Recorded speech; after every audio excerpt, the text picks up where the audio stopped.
Welcome back, Sal. We are back. It is Absolute Comics returning from its hiatus that turned into 6 weeks. We were supposed to be gone for 3 weeks. It didn't work that way, but we are back, and there's still no news. So we got a plan. Don't worry, we're going to be talking about it in today's episode of Absolute Comics. But today's episode is brought to you by a couple of things. First off, GamerSupps. You see this hot cat girl on my shirt? She got big boobs, yeah.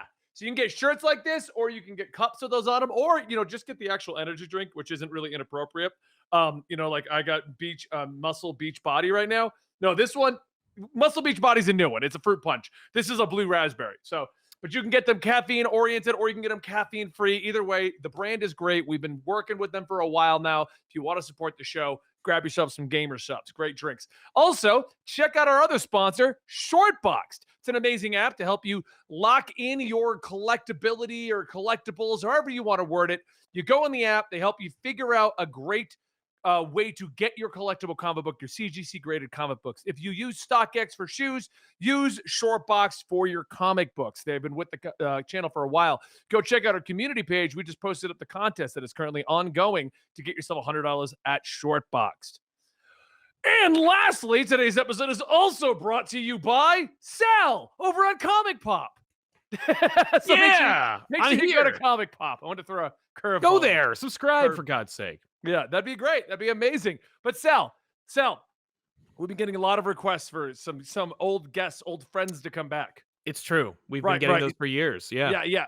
So who do you think the number one request to get a guest to come back is? Who do you think it is? Oh man. If I had to guess, I would have to say none other than Caped Joel. Right, it is. Well, actually, it was Rob that's the most requested, but he's not available. So I knew it was going to be. It's Caped Joel. Well, it's Caped Joel anyway. Look who it is. It's been a while. We don't know that. Hey, guys. Welcome back, Joel. God damn. For the record, I tried to hang out with Rob this weekend. He overslept and stood me up. So nothing's really changed. I'll never stand you up. I have nothing else going on. I was sitting at a breakfast joint all by myself, alone, and it was so sad because Rob normally is really adamant about telling me when he's going to show up or he's not, or he's running late. Didn't respond to a single text, which is out of the ordinary for him because he does show up every Saturday morning for breakfast. And so 8:05, I call him and I'm like, "Hey," first the phone call didn't go through. I'm like, "Oh, that's a bad sign. Let me try him again." And he goes, "Oh, hey, what's up?" I'm like, "Robert, did you just wake up?" He goes, "Yeah. What's going on?" I'm like, "I'm at breakfast. You were supposed to be here 5 minutes ago."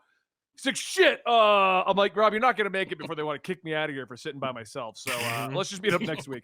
He's like, "Oh, sounds good." So the waitress comes over and I'm like, "Hey, my buddy overslept. So I'm just going to get some meals to go and I'll head out." She goes, "No, you can sit here alone. You can eat alone." And I'm like, No, I'm good. I got a wife at home. I'm going to bring the food to her. Sure you do. Right. She's like, "But it's okay. We're not going to kick you out. You can just order and eat by yourself." I'm like, "But it's okay. I have a wife and I'm going to go eat with my wife." Yeah. She goes, "Are you sure you don't want to eat your meal, then bring your wife food?" I'm like, No, I'm good. I'm going to bring food to my wife. Yeah. Don't condescend to me. They've seen a lot of people be getting stood up. They know what it's like. Yeah. They can smell it in the air. I appreciate that Rob was actually honest about oversleeping, because I wouldn't be honest about oversleeping. I'm like, "No, man, I've been up a long time. No, I was running is what I was doing. I was running. Yep. Yeah. No offense, Joel. I sound so that would be tired. when I start to go, "You overslept, didn't you?" Yeah. You liar. Yeah. You liar. You fucking liar. For anybody who's only been listening that's to me. Absolute Comics for recent years, Joel is an old friend of ours. He was on our prior show called The Weekly Pull. And there's a long story as to why he was not a part of Absolute Comics at its inception, but he's always got an open invitation to be here. And so with there being no news, I thought, what better time to chat with Joel about Batman? Because the new Batman issue is incredible. Slight problem. I forgot to tell Joel we were talking about Batman. And I didn't read it because I knew I had to prep for this. Yeah. But well, I did. normally, Joel, the way the show would work is Dan would get his news, but with the writer's strike, actor strike, there's no news. So we're padding all the episodes with I know comic that. book talk. Yeah. Yeah. Smart. Well, and it's interesting because Smart. the Gotham War has now finally ended, and it was met with a resounding meh/boo from the hold- collective audience. Hold on, What a I want to big pick up that, but nothing. we gotta refer to one comment that we've got in our thing over here. Oh, They're yes. asking where the traditional "Shut Up, Joel" is. Now, there's a reason I did not shut up Joel. Joel, okay. Mhm. When Joel was here weekly, it was a running gag, and everyone got the gag, or they just didn't understand what friends do to each other because they don't have friends. I can't have Joel arrive and people don't know who Joel is Yes. and tell him to shut up, Joel. That's just being There'll be inappropriate a lot of with a explaining guest. to do. Yeah, they'd be like, so you're just mean to your guests. Yeah, Yes. I can't do that. Like, because only Exactly. like the 3 people who remember the weekly poll would get the joke. Everyone else would just be like, "Wow, Wow, dick." what a jerk. Yeah, for Exactly. those who don't know, Benny and I enjoy a real big brother, little brother relationship, and mostly that comes with him busting my balls unmercifully whenever he can. Yeah. And people love it. They ate So, it up. Sal, I'm sorry for interrupting you. Would you like to explain the situation with Gotham? Oh, War? simply put, Chip Zdarsky has been on the Batman for now 3 arcs, and the third one was morphed into an event that spanned multiple different Mhm. titles that also included an additional writer, and it was met with some controversy. Let's say people were unhappy Ooh, boy. overall with the event, though. I think it did eventually. I dropped off. I literally stopped reading the book because I'm like, I'll either read it when it's collected or never again. But but It actually didn't end terribly. Let's talk about Gotham War real quick. when I was gonna quit, Okay. it was starting to change. Like it was like, oh, this is what Gotham War is. Pass. And then I saw that there was clearly like a different villain and a different thing, and I'm like, oh, okay, I'll read it when it's done. What I like the most about See, that is they didn't waste time really making you think Catwoman and Batman were going to fight. Yes. Like, if you've been following No, Chip yeah. Zdarsky's run, they did do the Zur-En-Arr stuff. They were like, okay, Zur-En-Arr's making them want to fight. This is where this stems out of. But they were very quickly like, the audience isn't going to buy that for very long, even with Zur-En-Arr doing it. Like, No. No, exactly. Like the What audience will not really like this. And No. and they flirted with the kind of like Marvel-esque controversy and rage baiting, but then didn't go full tilt because they didn't No, need to. they completely forget it by the end. That Yeah. stuff that was like so supposedly controversial in the beginning does not get referenced at all in the finale.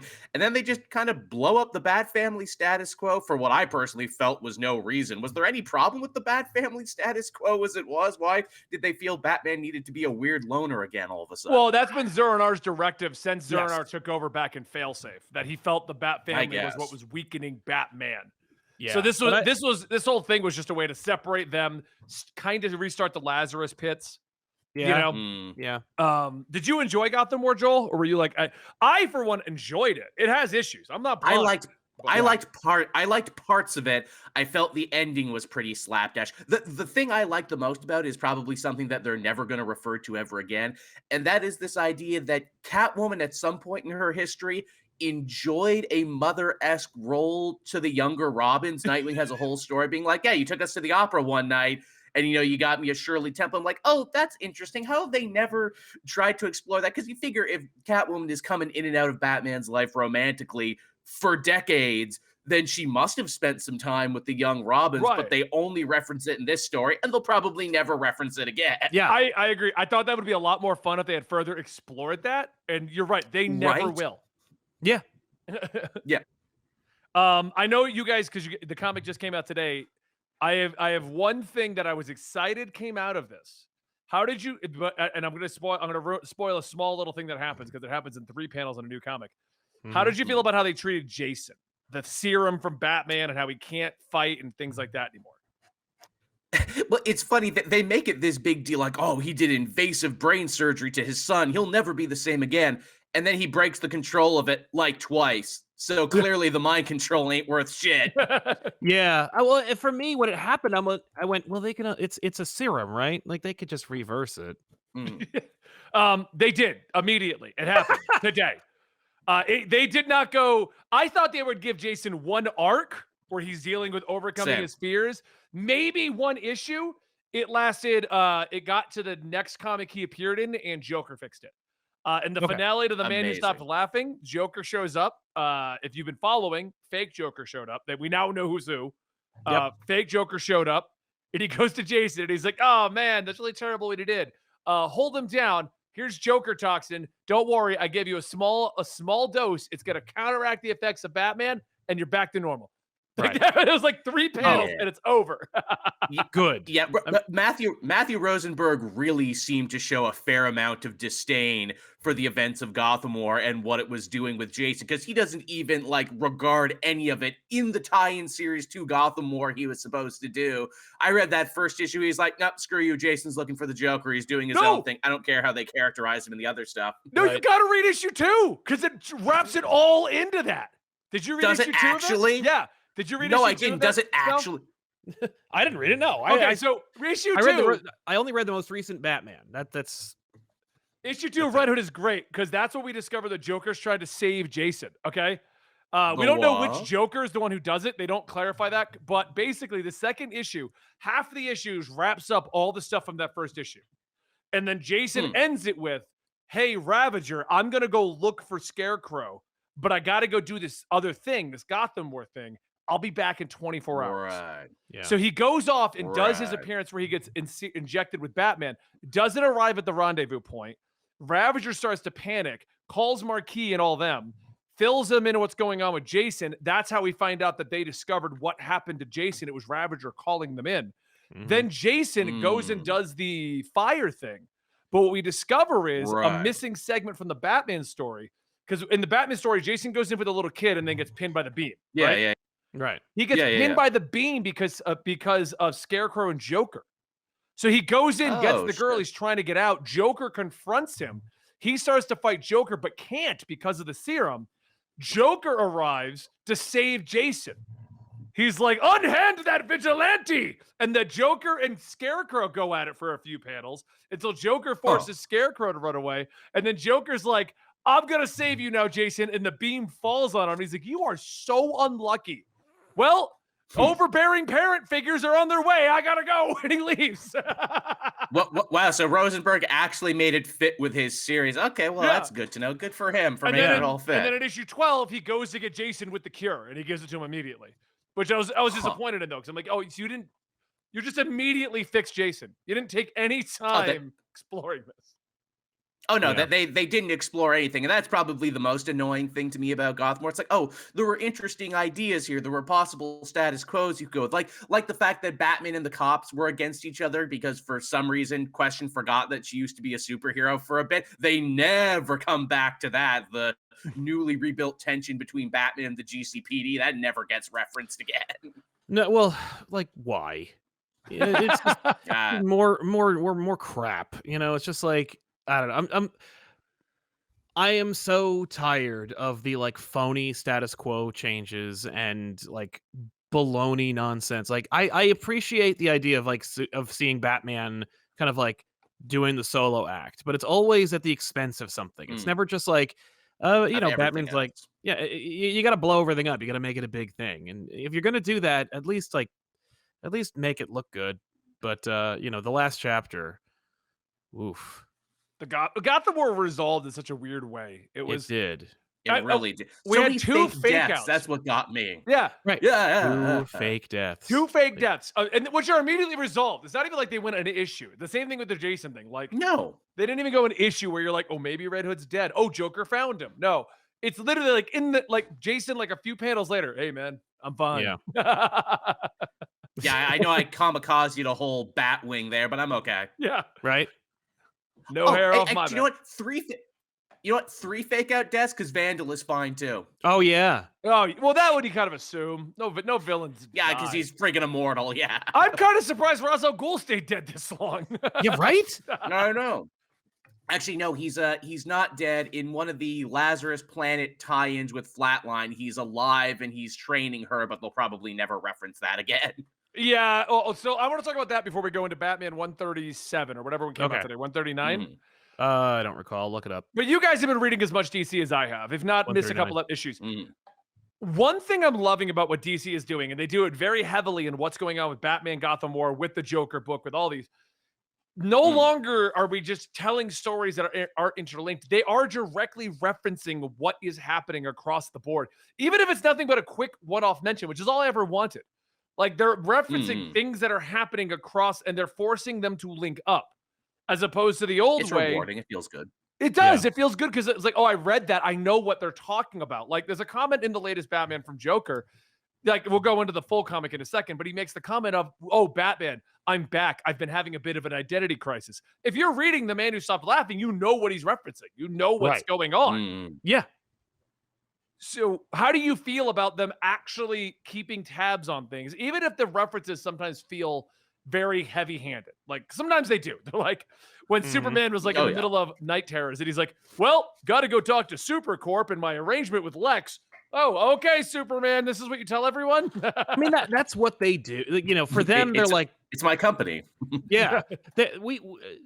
I appreciate them doing it because it beats them not doing it, you know, but it is very much lip service. So it's like, is it, you know, what are we, you know, I think if they didn't, and people were like, you know, and they didn't even reference it, you know, then it would be like, oh, well, we'd complain about that. But the fact that they are doing it, should we complain about that too? Like, you know, it's not intrusive. It doesn't change anything. It doesn't mess up with the narrative. It's just like, it's just cementing it in continuity so that, like, you know, 10 years from now, you're reading it and you go, oh yeah, that's when this took place. Well, it makes it simpler to figure it out. Like, they're even pulling in stories that you didn't think mattered. Like, this one references Batman, what's it called? The Night, or the one that Chip Zdarsky did? Yes, the Night, yeah. So they're telling, which oh, not the only Night doesn't happened mention, here. it's officially canonized now, where before it's like, is this his true origin now? We don't know. Maybe yes is, but this story 100% confirms it. Zdarsky even, set the groundwork for it in the multiverse story, because, the evil alternate multiverse Ghostmaker makes reference to Master Kirigi, and I'm like, hey, that's the guy from the Night. Yeah. Right? Yeah. And speaking of pulling up old threads and referencing them so you know where they fit, they do it at the beginning of this new Batman issue, and they did it at the end of Gotham War. They directly reference 3 Jokers, and they reference Justice League 50. Yeah, they keep citing the 3 Jokers as Justice League 50, and I'm like, or the miniseries called 3 Jokers. Are we official? See, when they first cited at 50, I was like, okay, well, they're definitely keeping it all in canon. They're trying to canonize everything. But do you think that they're going to ignore that 3 Jokers story? Literally, this is one of the things they're going to straight ignore. They're going back. I think that's exactly it kind what of they're feels doing. that way. Because they said, what was it? I remember them saying, like, oh, 3 Jokers is a Black Label book, and like originally it was going to be in continuity, but now it clearly isn't, but maybe it is. So yeah, it could be their citing of Justice League 50, which I've gone back and looked at. It is from Justice League 2011. The series that launched in 2011, it is Justice League 50 when Batman finds out there are 3 Jokers from the chair. Because that's the end of Darkseid War, right? Exactly, it's the end of Darkseid War. So I'm like, holy shit, was it that far long ago? Yeah. But I'm like, okay, so what you're saying is there were 3 Jokers according to the chair, but it's not the book 3 Jokers. That is out of continuity. Maybe that's one possible exploration of the 3 Jokers. Yeah. But this is the in continuity 3 Jokers. Because we always assumed that the 3 Joker story that was in continuity, out of continuity, was, since it was also written by Jeff Johns. It was. The reality is that's exactly what it was. Yeah. And then they went, oh no. And I don't even know if they even reference the 3 Jokers in Justice League 50. No, all he does is I think in Justice League 50 they say basically which one, and he finds out there are 3. I think that's in another issue, because I noticed in Justice League 50 that's mostly just the end of Darkseid War, where there's just a bunch of punching.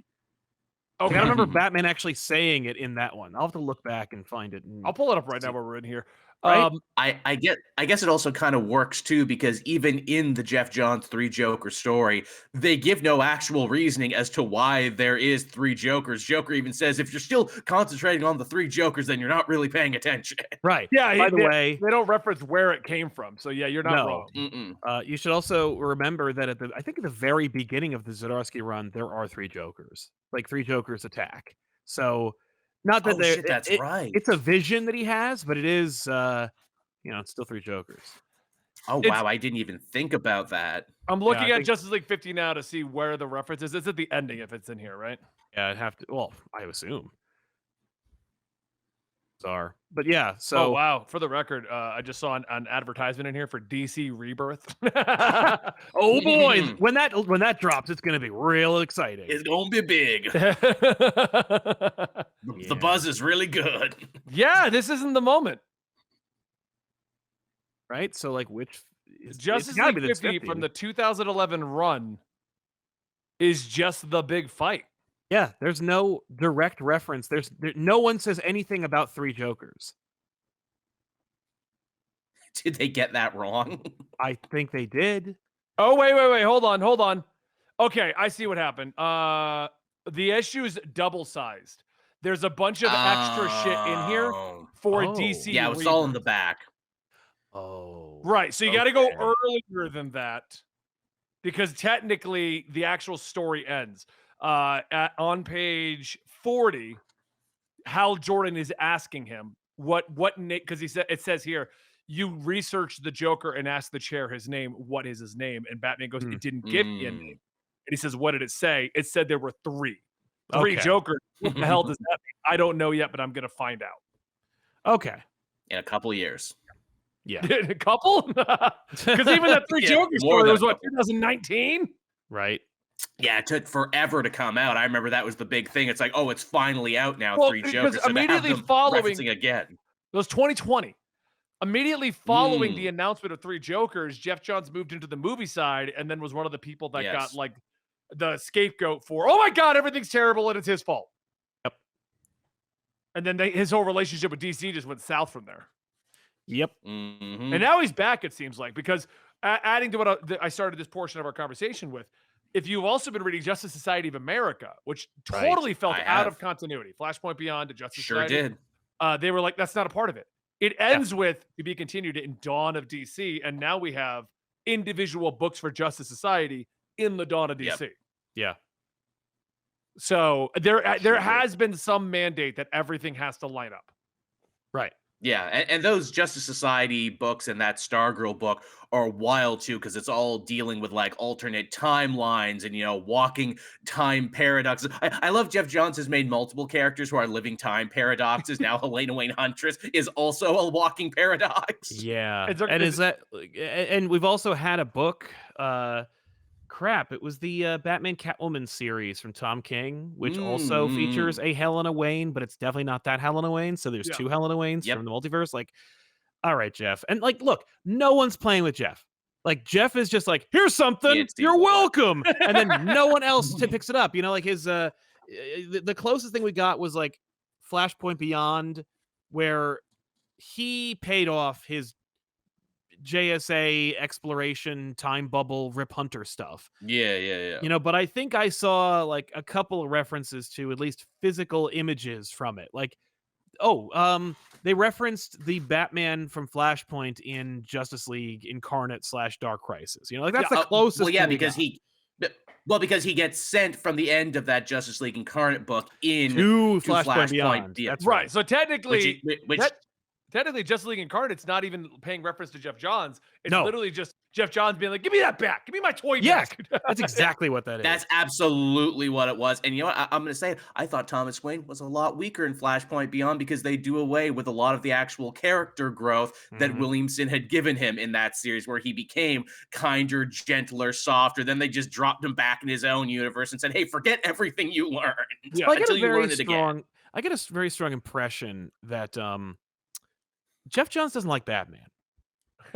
What makes you think of that? I get this feeling Like the that only Jeff superhero Johns, he hasn't written, like directly. No, he wrote 3 volumes of Earth 1 Batman.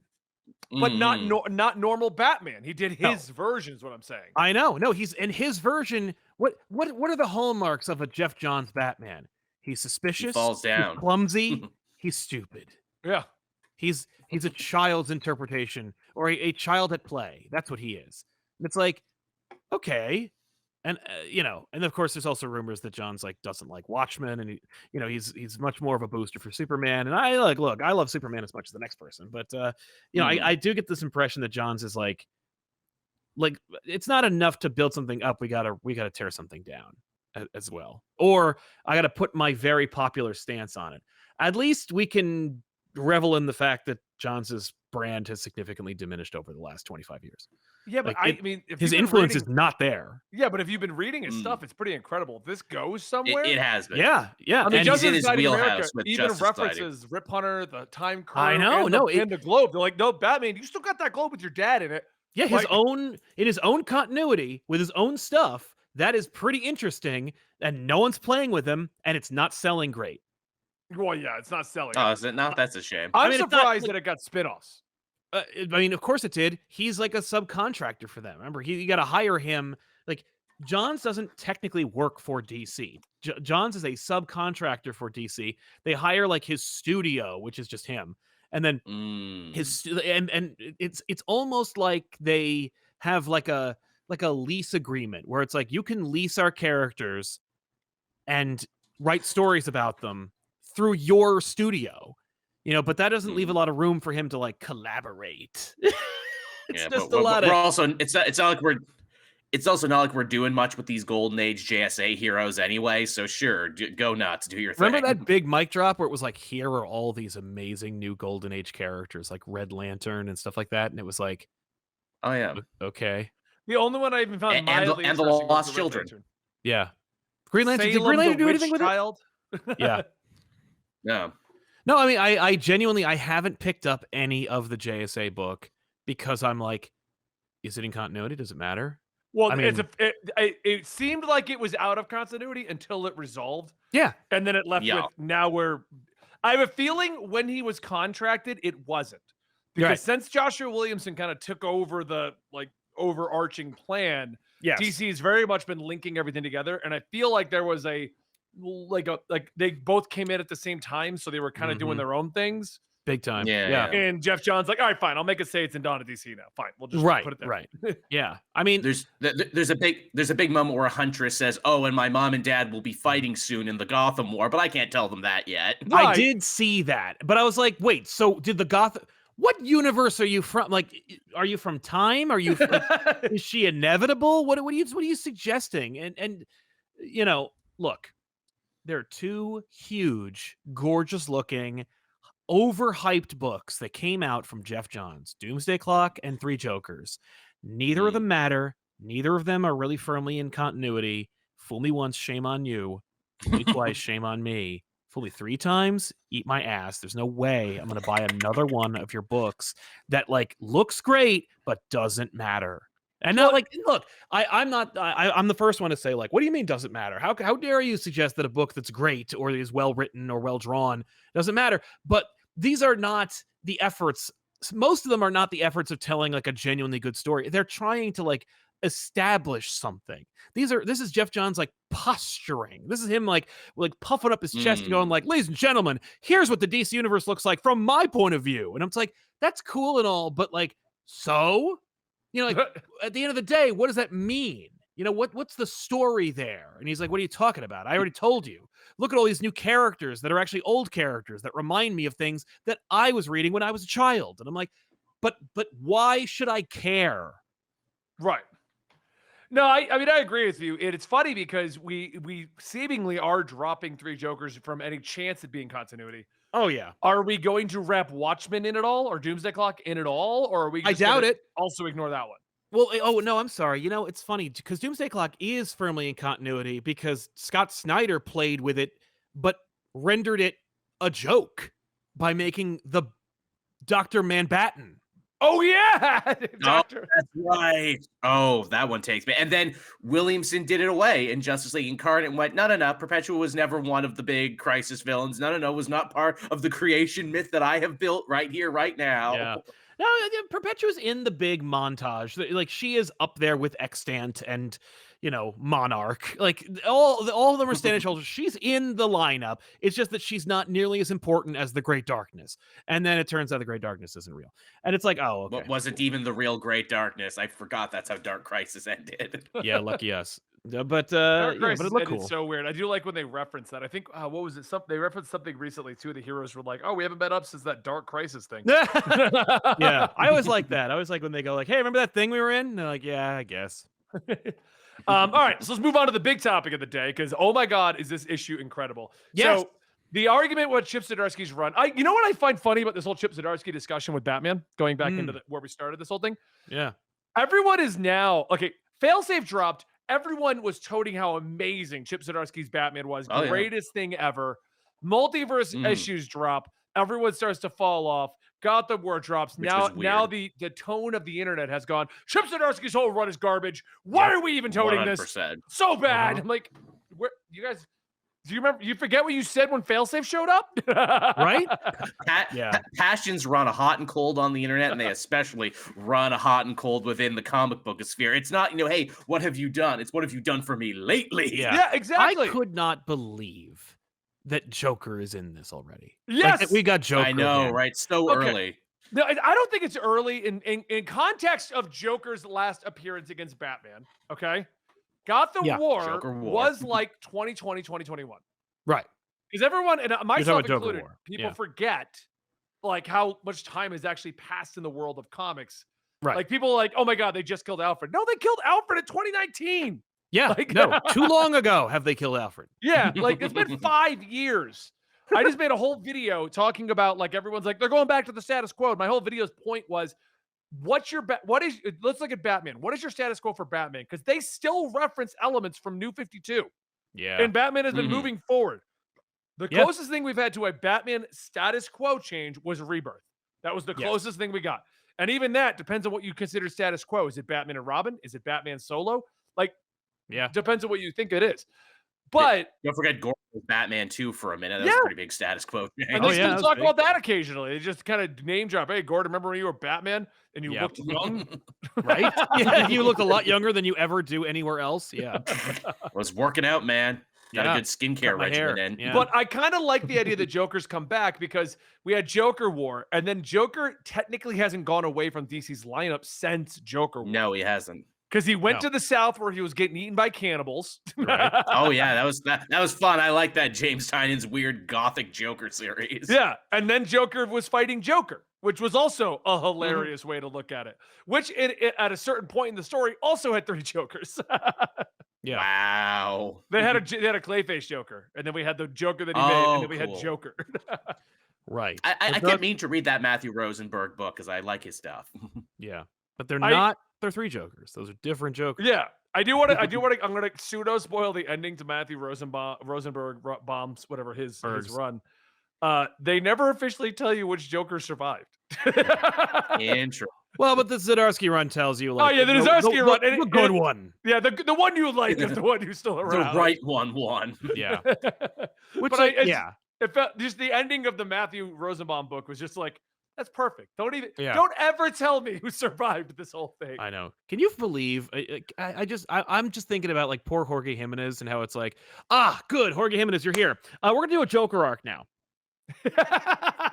Really? Okay. Because like I've gone through 3 different writers and they've all done Joker arcs. Are you sure you need me to do a Joker arc? What was Tom King's Joker arc?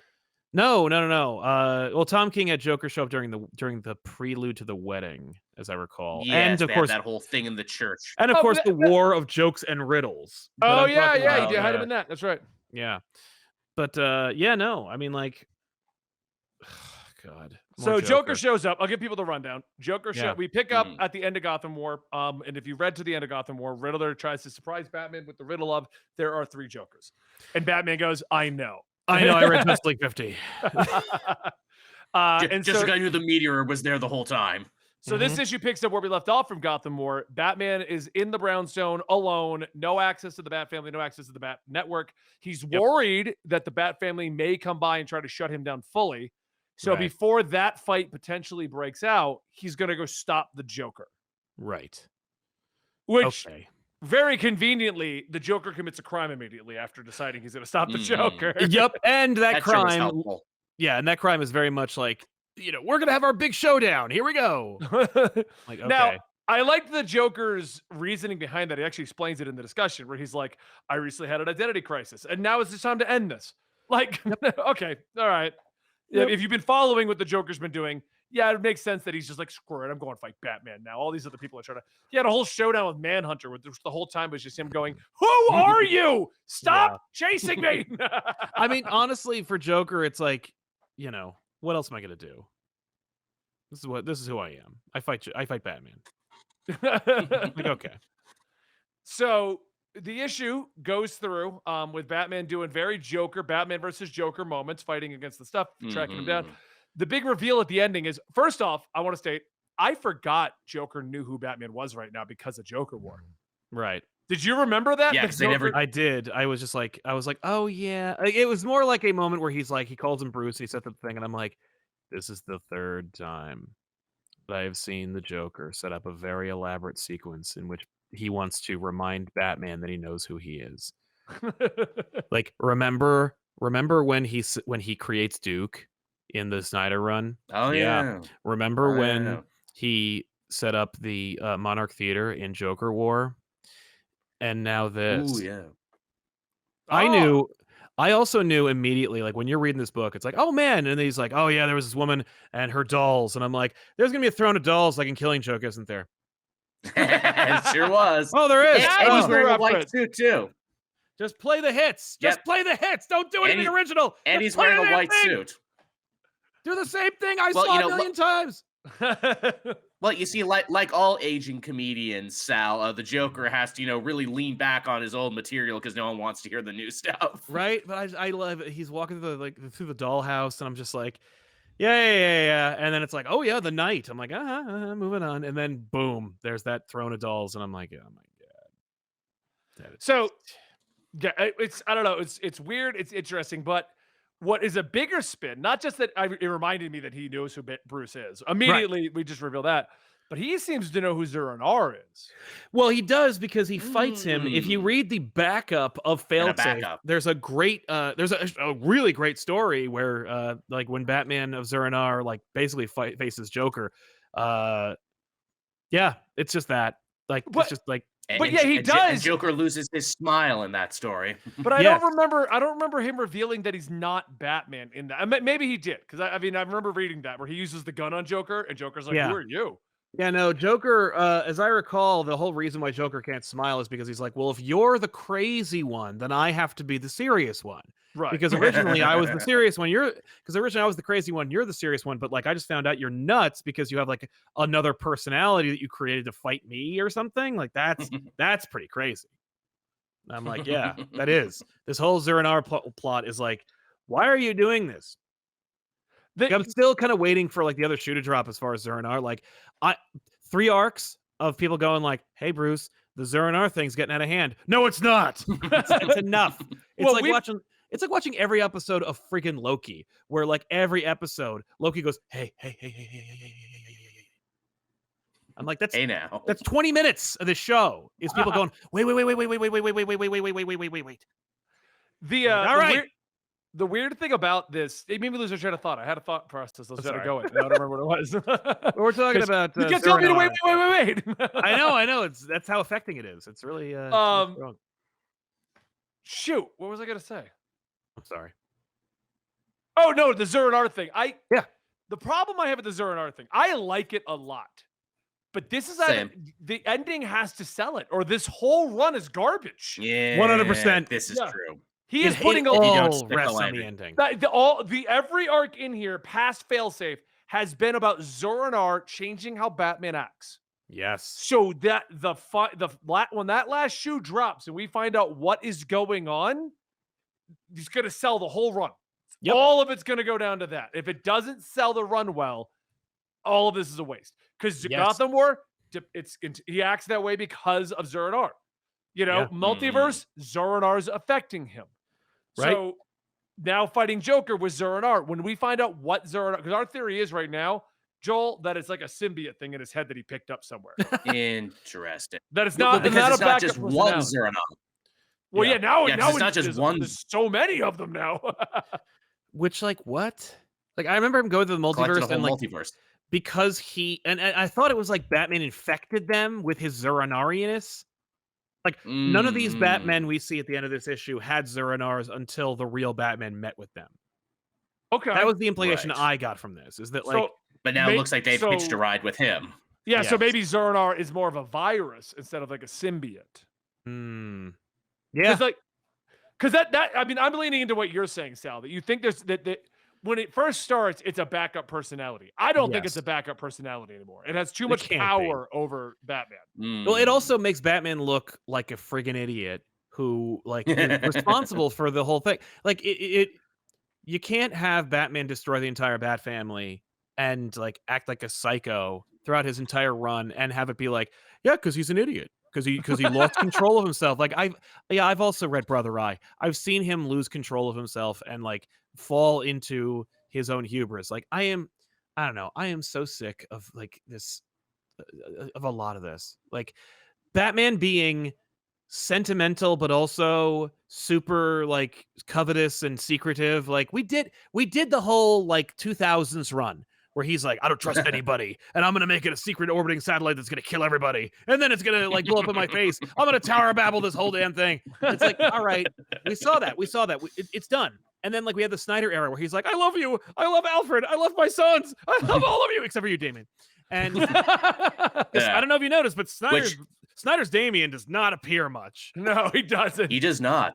And now Damien gets to look like the ultimate suck-up sycophant. Where it's like, I've broken up with the entire Bat family. Well, except for you, Damien, because we just launched a new book, Batman and Robin. So I guess we gotta still hang out, I guess. Well, you know why? Because you're my real son. Yeah.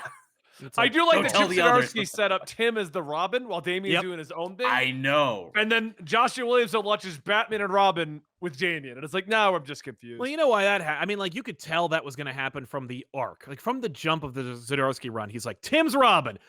In his first mission, he gets shot through the throat. And then he has some fun backup issues, and then he actually beats up all the villains at the end of Gotham War. He arguably did more heavy lifting than anyone. That's true. That's true. And he does have that great multiversal story arc. Yeah, I love that one, actually, where he met his mom. That was really good. Mm-hmm. That was really good. But this is interesting. And so the question, I mean, Zardar's not going to kill Joker. Although, would it be interesting if Joker's actually off the table for a couple of years?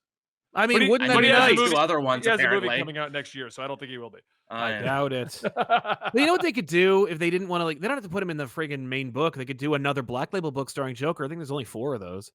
Didn't they have like 4 come out at the same time? Right? Like, remember the Jeff Lemire's and also 3 Jokers, and also, like, wasn't there also like a Suicide Squad one? There's also Batman Damned. Batman Damned was its own thing with Joker. Batman Damned, that had Joker in it too, yeah. They had the Harley Quinn and Batman Joker one. Yeah. Yep. Couldn't get away from him for a couple years. So you're right. They could kill Joker off in the main continuity and then just do some side whatever books. Yeah. I mean, they could kill him and then they could just dump him in that new Lazarus pit that's in Gotham now. They could fix a lot of problems just by dumping it into that Lazarus pit. Phoenix 720 reminds me of something. What if Zardar is Batmite? Yeah. I mean, oh shit. That was represented in Batman R.I.P. and you know, we're talking about like alien symbiotes and stuff. Well, I mean, what is an interdimensional imp but just an alien? Yeah. What if it's Batmite went into his brain and Batman's like, that's my backup personality. But no, it's Batmite. No, it's really a 4th dimensional imp just messing with him. Yeah. Yeah. Dude, that'd be fun. If that was the final thing at the end of all this, I kind of would be on board if that was the reveal. Batmite's back in normal continuity. Yeah. But as like this evil, twisted, demented. He's just another Mixus Pitlick, because Mixus Pitlick is basically like a bad guy. Right, but I'm saying when was the last time Batman fought Batmite? Well, exactly. He hasn't. Like, Batmite normally is not an antagonist. So it's like, yeah. No, I mean, and it makes a lot of sense for Batmite to be like, no, I want Batman to be classic Batman. He's got to be alone. He has no Robins. He has no, like, you know what I mean? Just like back to basics. But so Batmite becomes a stand-in for the fans once again. Yeah, exactly. Wouldn't it be fun? But not only that, though, we just got Nightmite.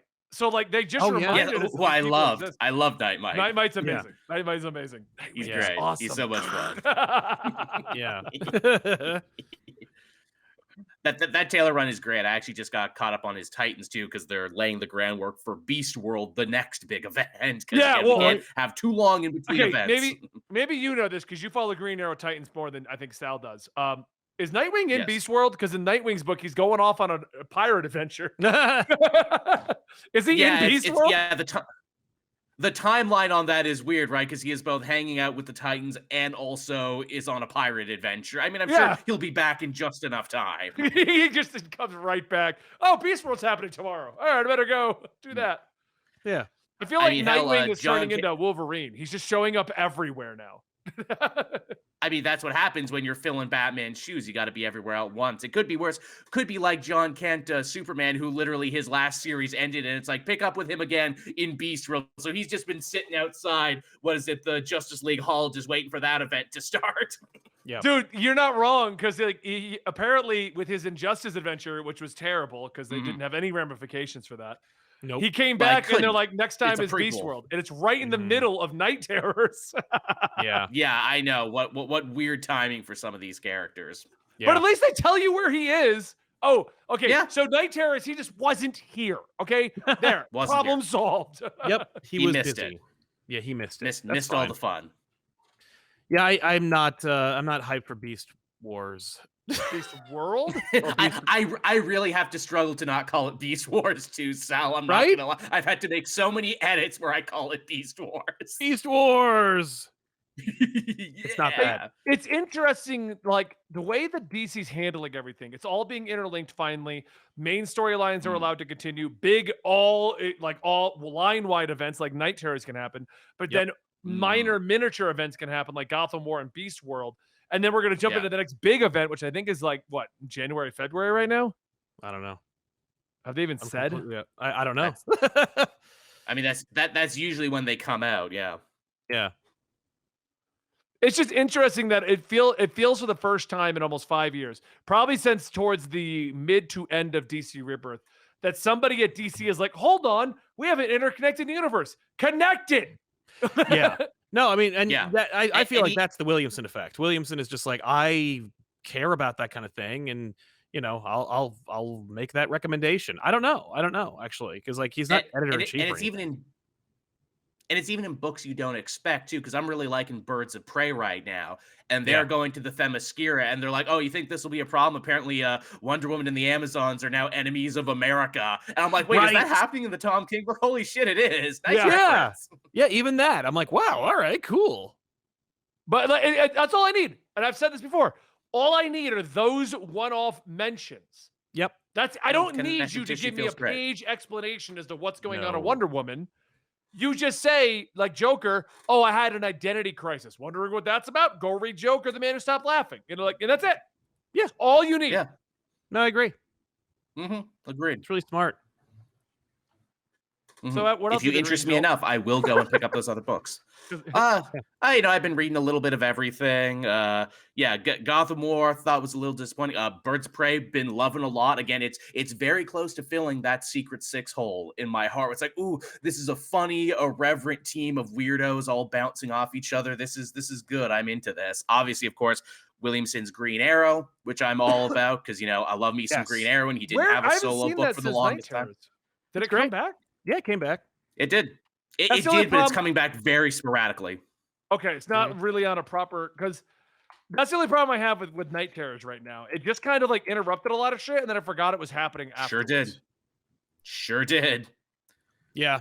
Because like in case in point, even the Joker, the Man Who Stopped Laughing, I forgot it existed until I realized the Joker Night Terrors was in that.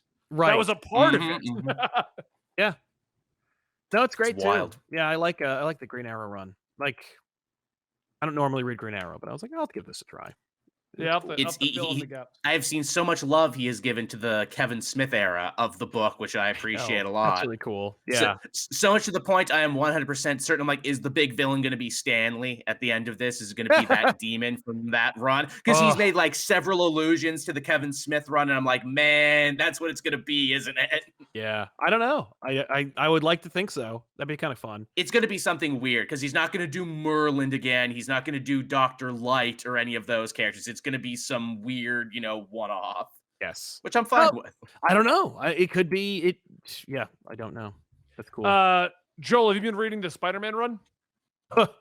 Yes, I have. Yeah, Joel is really big fan of Rec Rap. Oh yeah, I mean he's back tomorrow. He's back, and it's the kickoff to Gang War. It's the Magia, but actually it's Silvermane. Remember Silvermane? He was ahead last time you saw him. Yeah, cool. I can't believe they have the audacity to put him on the cover, to put Rec Rap on the cover. Like anyone. Oh, I know, right? The balls on these guys. Yeah. It's literally, they're like, what? You're going to read it anyway? What? I mean, it's Rec Rap. You gotta read it. It's like they're like proud of themselves. They're like, oh man, like it's Rec Rap. You know how much we love Rec Rap. Like okay. Zeb Wells is coming from the school of what's it called? Adult Swim, right? Which is like it's an anti-humor group of people. They're people who like think that the least funny thing is the funniest thing in the world. So like every time Rec Rap shows up, they're like high-fiving each other and going like, ha ha ha ha, he sucks so much. Look how mad they're making it. And people who like Rec Rap, like, oh my God, you're such an idiot. You think he's cool? Oh my God, you moron. No, he's not cool. That's what I it actually feels never like to me. watched that.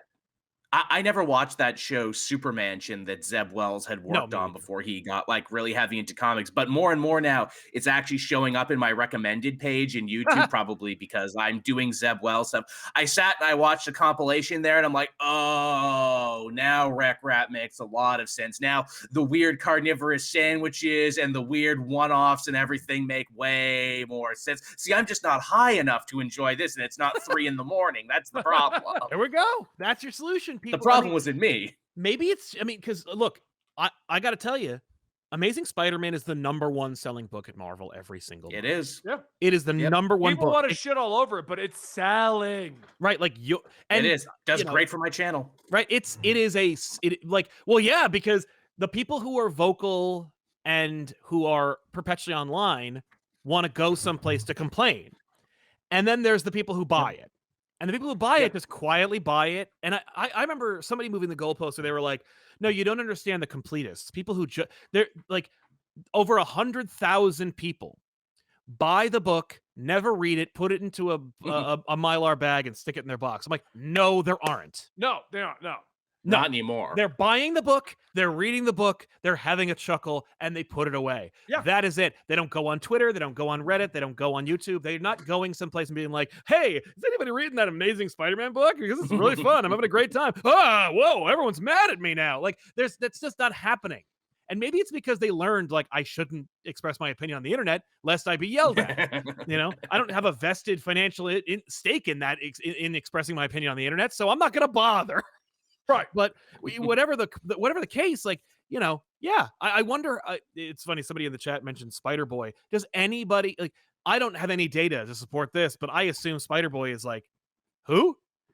No, What? did you read issue 1? No. It actually was not bad at all. It's Right. Spider-Boy that's working the with thing. Spider-Man, and they start tapping into Spider-Boy's actual origins and where he came from and how he ties into the universe. The only And that's thing, what's so funny. the only thing that's bothering me right now about Spider-Boy isn't his existence, isn't that he's around. It's that they're still playing up this whole I was in the universe and I got removed. Yeah. And I feel like we need a Like the better Sentry. explanation. Yeah, like the Sentry, but I feel like we need a better explanation behind it than Like- just I was removed. Well, here's the thing. It's Dan Slott. So at the end of the story, they will say that he never was in the universe and he was in a universe adjacent to this one. And I guarantee you that there'll be a moment, because like Dan Slott is many things, but one of the things that he's great at is putting the toys back in the box. Like, he is No doubt. so good at that. And so I could imagine Dan Slott like having Julia Carpenter show up and go, Bailey, you're not from here, and then stab him with a magic dagger, and he zips over to a very similar looking Marvel universe, but in this one, Peter's married with Mary Jane and stuff. Like, just as a way of being like, Ooh, interesting. like, I could definitely see that being a thing where they're like, no, like, he was never part of this universe. He was in a universe that looks a lot like this one. Right. Well, Yeah, and that's what I think it's going to be at the ending. He, like, Spider-Man's going to be like, oh, right, I wouldn't hire a kid. Like, Right. I'm not a completely irresponsible person. Yeah, Not Batman. I have no doubt that Spider-Boy book is pretty good too, because interestingly, all the other Spider-Man titles have been really solid. This is the best Miles has been under Ziegler since Bendis. I really like that Superior book that came out. I'm interested to take that ride. Like, literally, that Ultimate book looks really interesting too. Is it going to be weird that we'll be in a future where every Spider-Man adjacent book is good except for the main Amazing Spider-Man? I don't even, like, you guys keep shitting on Amazing Spider-Man, but I don't mind it. It's not definitely not the best thing we've ever had. No, But it's I not don't the worst mind it. either, No. but it's not very good. The Kamala Khan stuff, that. The Dark Web stuff, Yeah. that. Yeah, But that was bad. That I'm was the liking worst. right now the evil Peter Parker twist. I like It's the Green over. Mm. Well, I haven't read Yeah, the last two we're issues, done that. but I like that's Oh. what's Oh, happened well, there up you to go. now. But That was even entertaining. if it ended in the last two issues, which apparently I missed because I was out of town, Right. it doesn't matter. That was the last arc. That was the Yeah, last thing that's we true. did. Yeah, it was. Yeah, and it did the thing. It did the premise well, while also Yeah. similarly to Zdarsky, like, is playing the hits. You know, it's like Craven's involved. So, and Pete's angry. So what's he gonna do? He's gonna take it out on Craven, even though this Craven shouldn't Yeah. remember any of that. But like, yeah. Good. Incredible. And you know what, too? One thing You know- I will you know what, you actually didn't mention this compliment one. from this amazing run. You didn't Yeah. mention this Spider-Man adjacent book, Uncanny Spider-Man. Oh Oh yeah. yeah, that's right. With good. Nightcrawler, that's also fun. That's This is also the a lot of first time fun. that I'm reading a Nightcrawler book and I'm like, this makes sense. Like, It really does. Him being It a fits. spider person makes sense. It really does. He's also fighting Spider-Man villains. He's fighting Orchis Vulture and Orchis Rhino, and I'm like, oh, this is a good fit, actually. yeah. So, all right. Well, that's pretty much the show. You got anything else you want to add there, Joel? Like any other books you want to mention before we head out? What's some other stuff I'm enjoying right now? Yeah, Birds of Prey, if you like a good, fun team book. Uncanny Spider-Man, really good. Basically, every Spider-Man book that's not amazing is actually pretty solid right now. Okay. Everyone, if you enjoy Caped Joel, make sure you go to the Caped Joel channel. He talks about comic books on a weekly basis. Oh. Not even weekly. You do it like nearly daily, don't you? Don't you have like individual Yeah, videos? for everyone? almost every day. Yeah. And you can also always go check out Comic Pop and Comic Historian, but we're here to promote Caped Joel. Go check out his channel. Joel. But yeah, I think that's where we're going to wind up. We've hit our usual time, our usual rundown. I hope you guys enjoyed the return of Absolute Comics. We'll be bringing it back next week, back on the appropriate schedule. Make sure you check out our sponsors, GamerSupps. Go check out Shortboxed, and go check out the third sponsor, Sal. Check me out, baby. But thank you guys for joining us today. I'm Benny, that is Sal, and that is Cape Joel, and we will see you next time right here at Absolute Comics.